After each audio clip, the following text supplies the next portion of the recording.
সুপ্রভাত বন্ধুরা, কেমন আছো? নিশ্চয়ই ভালো আছো আর আশা করি তোমরা সবাই ভালো থাকো, সুস্থ থাকো। তবে আমরা খুব একটা ভালো নেই, ছেলের শরীরটা এখনও পুরোপুরি ঠিক হয়নি, আর তাছাড়া আমরাও একটু সর্দি কাশিতে ভুগছি। তো চলো সকাল সকাল পুজো সেরে, আমার পুজো সারা হয়নি, মানে ছেলেকে সব রেডি করে দিয়ে এলাম, ও পুজো করতে গেল। আর ওর জন্য আলু সিদ্ধ করে দিয়েছি। ও এখন একটু হালকা করে জিরো মরিচ গুঁড়ো আর লবণ ছড়িয়ে দেবো, সেটাই ও সকালে টিফিনে খাবে, কারণ পেটটা এখনও পুরোপুরি ঠিক হয়নি, তাই রুটি খেতেই পারবে না। আর ওর পুজোটা সারা হয়ে গেলে ওকে এটা খেতে দিয়ে তারপর আমি পুজোটা সেরে নেব। তো চলো পরে কি রান্না টান্না হবে দেখে নিই, তারপরে বলছি তোমাদের। আর সকালে তোমাদের দাদাভাইকে মানে রুটি আর ওই পটল একদম চিড়ে চিড়ে করে কেটে করে দিয়েছিলাম, আলু দিয়ে তরকারি, সেটাই নিয়ে গেছে। আসলে রাত্রিবেলা মানে কি হবে, মানে ভাত রান্না করে দেবো না ওদের, মানে উপবাস করবে সেটা ঠিক ছিল না, কারণ ওর শরীরটার উপর সব কিছু ডিপেন্ড করছিল। তাই আর কি সকালবেলা কিছুই করা ছিল না, সকালে উঠে আলুটা কেটে আর তাই পটলটা একটু চিড়ে চিড়ে করে কেটে দিলাম, কারণ অনেকটা সময় লাগবে, উনি আবার সময়ের মধ্যে বেরিয়ে যাবে। তাই দেখো তোমাদের সাথে কথা বলতে বলতে ওর খাবারটা রেডি হয়ে গেছে আর ওকে দিয়ে দিলাম। তারপর আমার পুজো সেরে নিয়ে দেখো আমি এবার রুটি বেলে নিচ্ছি, এই রুটিটা আমি খাবো, আর সকালে যে তরকারিটা করেছিলাম সেটা দিয়েই খেয়ে নেব, সেই জন্য রুটিটা এখন সেঁকে নেব। আসলে তোমাদের দাদাভাই যে এমন কথা অদ্ভুত বলবে আমরা ভাবতেই পারিনি, কারণ ভেবেছিলাম যে সকালবেলা ওকে নিরামিষই ভাত করে দেব, কলা আলু ভাতে সিদ্ধ দিয়ে আর একটু মানে মুগ ডাল সিদ্ধ জলটা দিয়ে ভাত দেব। কিন্তু সকালে উঠে তোমার দাদাভাই বললো না, ও বড় হয়েছে, ও যেটা বলবে সেটাই করে দাও, কারণ একটা উপোসের দিনকে নিজে থেকে মানে আমরা যদি বারণ করি সেটাও একটা খারাপ হয়। তাই ভাবলাম যে ঠিক আছে, ও যখন বড় হচ্ছে আস্তে আস্তে ও যেটা বলবে, ও কারণ ও একেবারেই হচ্ছে ভাত খেতে চাইছিল না, অনেক কদিন মানে অনেক কয়েক মাস হয়ে গেল আর কি, 1-1.5 মাস 2 মাস হয়ে গেল ও মানে এই শনিবার করে আর কি রুটি খায়, সেই কারণে আর কি ও খেতে চাইছিল না। দেখো তোমাদের সঙ্গে কথা বলতে বলতে আমার রুটিটা শেখা হয়ে গেল, বেলা হয়ে গেলে এবার শিখে নেব। আর আজকে রাত্রিবেলা আবার মাঠে মানে আমাদের এখানে মা বাৎসরিক পুজো হয়, মা কালীর, তো কালী মায়ের পুজো মানে মাঠে দিতে যাব।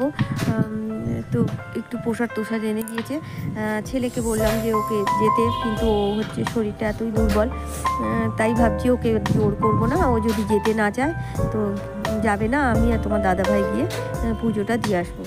এই সে 9টা-10টার দিকে হবে, কারণ সারা রাত ধরে পুজো হবে, তো সেই কারণে।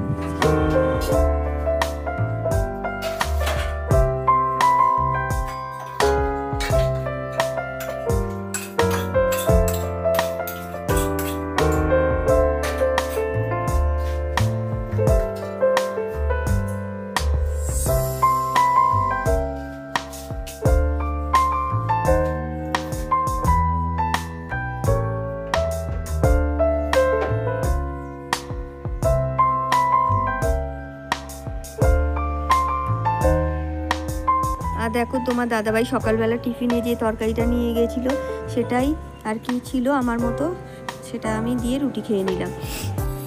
দেখো খাওয়া দাওয়া শেষ করে আমি একটু পিছনে গাছের কাছে চলে এসেছি, আর প্রতিদিন গাছকে জল দিই, তোমরা তো জানো, সবটা প্রতিদিন দেখাই না, কিন্তু প্রতিদিন গাছকে জল দিই। আর এই দেখো কুমড়োটা কতটা বড় হয়েছে, আর ভেবেছিলাম হয়তো আর বাড়বে না, খারাপ হয়ে গেছে, কিন্তু না আস্তে আস্তে বাড়ছে।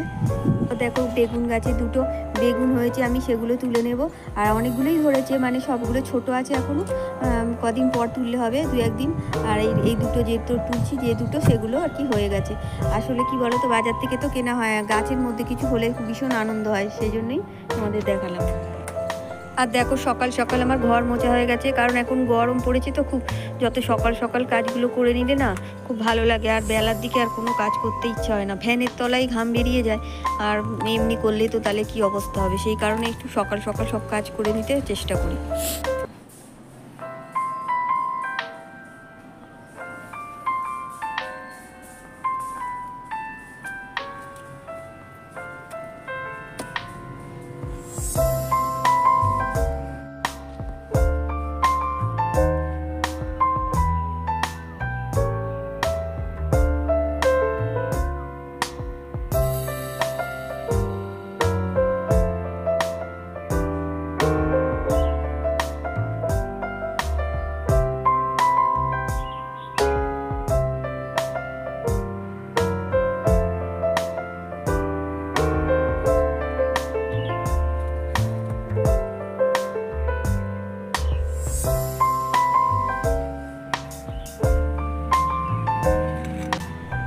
দুপুরবেলা আমাদের খাবার মেনু দেখছো, দেখো বাতাসা জল ভিজিয়ে রেখেছি আর সাবু আছে 2টো বাটিতে, এইগুলোই আমাদের খাওয়া হয়েছে দুপুরবেলা আজকে।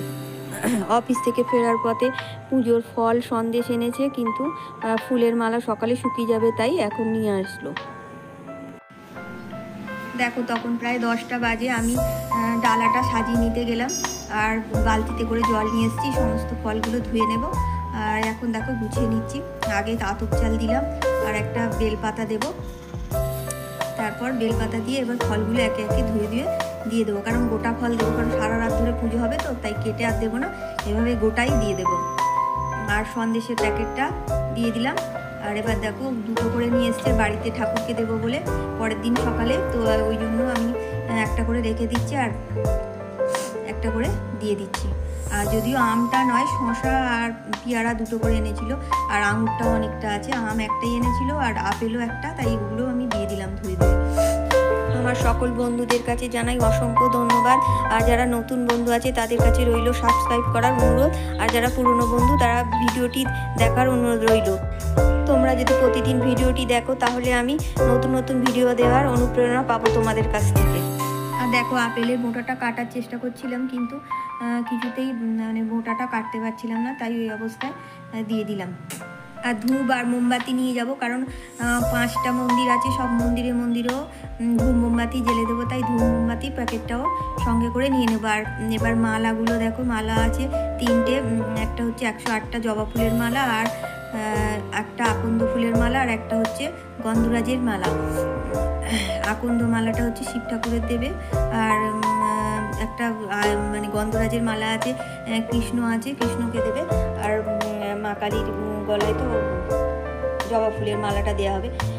তো যাই হোক, এই সব মালাগুলোর মধ্যে আমি এবার একটু চন্দন বেটে লাগিয়ে দেবো, কারণ ওখানে এখন জানি না দেবে কিনা, মানে সবার মধ্যে দেওয়া হবে কি, তাই আমি বাড়ি থেকে একেবারে দিয়ে আর যাবো। দেখো আমার ডালা সাজানোটা ঠিক হয়েছে কিনা নিশ্চয়ই তোমরা কমেন্টের মাধ্যমে জানাবে, আর এছাড়া যদি আমার কোনো ভুল হয়ে থাকে সেটাও কমেন্টের মাধ্যমে জানিয়ে দেবে। আর একটু গঙ্গা জল দিয়ে দিলাম সব জায়গার মধ্যে। আর এবার দেখো চন্দনটা ঘষে আমি দিয়ে দেবো ফুলের মালাগুলোর মধ্যে।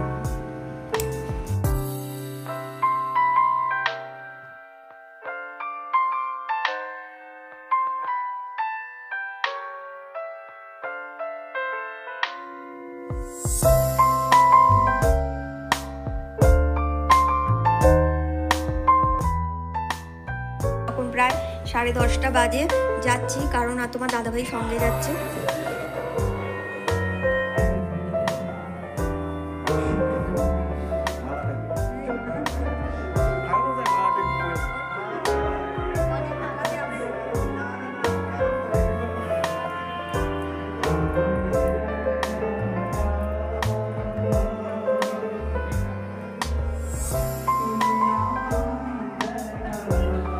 আর সমস্ত কিছু দেওয়া হয়ে গেছে, এবার আমি প্রণামটা সেরে নেব।